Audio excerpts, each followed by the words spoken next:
జైనత్ మండల కేంద్రంలో జైనత్ పార్థాన్ సంఘ సభ్యుల ఆధ్వర్యంలో సమావేశం నిర్వహించారు. ఈ సమావేశంలో మతం మారిన గిరిజనులను షెడ్యూల్ తెగల జాబితా నుండి తొలగించాలని డిమాండ్ చేశారు. ఈ మేరకు ఆదిలాబాద్లోని రామ్లీలా మైదానంలో జరగబోయే గిరిజన సాంస్కృతిక ర్యాలీని విజయవంతం చేయాలని వాల్ పోస్టర్లను విడుదల చేశారు. ఈ ర్యాలీలో ఆదివాసీ గిరిజనులు అందరూ అధిక సంఖ్యలో పాల్గొని విజయవంతం చేయాలని కోరారు. ఈ కార్యక్రమంలో పార్థాన్ సంఘ గౌరవ అధ్యక్షులు సేడం రాకేష్, అధ్యక్షులు పెండ్రే గంగప్రసాద్, ఆదిలాబాద్ జనజాతి సురక్షా మంచ్ కన్వీనర్ ఎం కేశవ్ పాల్గొన్నారు.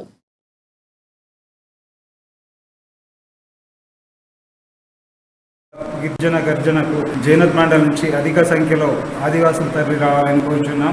29/5/2023 రోజున నిర్వహించే ఈ కార్యక్రమానికి 5,000కు పైగా ఆదివాసులు తరలి రావాలని కోరుచున్నాం. జైనత్ మండలం నుంచి అధిక సంఖ్యలో ఆదివాసులు వచ్చి రామ్లీలా మైదానంలో నిర్వహించే ఈ సభను విజయవంతం చేయగలరు.